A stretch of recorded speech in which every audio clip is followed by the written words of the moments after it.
Hello साथीहरू, good morning. आज हामी बनाम दाल मोमो है।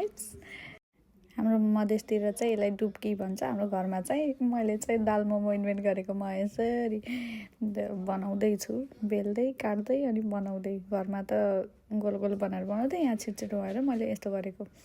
त्यही बिचमा आउनुभयो अनि त्यसपछि छिटो मैले गरेँ। नानी सुतिराखेकी थिइन्, त्यही भएर छिटो हात चलाएर म दाल मोमो पकाउँदैछु। अनि यसरी रेडी गरेँ मेरो दाल मोमो। फर्स्ट लट अनि दाल पाकिसकेको थियो।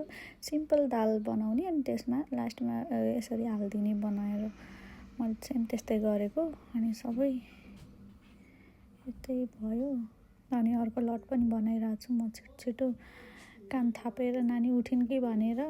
अनि म फटाफट गर्दैछु।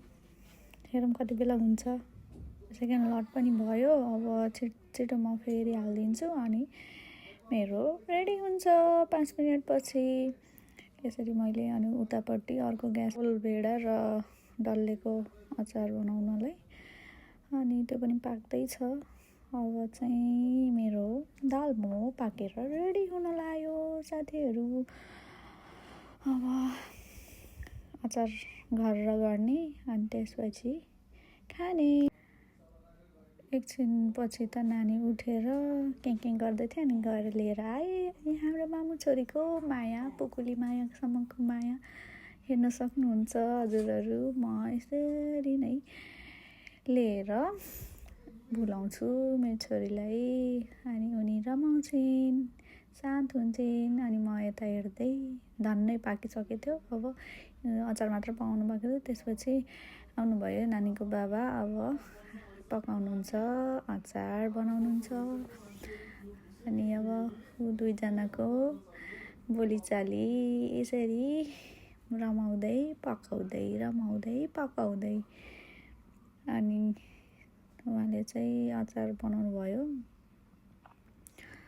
अनि म चाहिँ भिडियो रेकर्ड गर्दै थिएँ। नानीलाई कति गाह्रो भयो। यता पाकिसक्यो। अब त्यसलाई झ्वाङ गर्नु पर्यो लसुन, खुर्सानी अनि जिराले। रेडी भयो झोल मोमो भनौँ कि दाल मोमो भनौँ।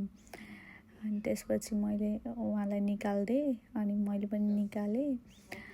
अनि त्यसपछि म बसेँ खानालाई। गम खाएँ म त थपी खाएको। मलाई मिठो लाग्छ, त्यही भएर थपी खाएँ। साथीहरू, हजुरहरूले पनि मिठो लाग्छ भने यसरी नै दाल मोमो पकाएर खानुहोला।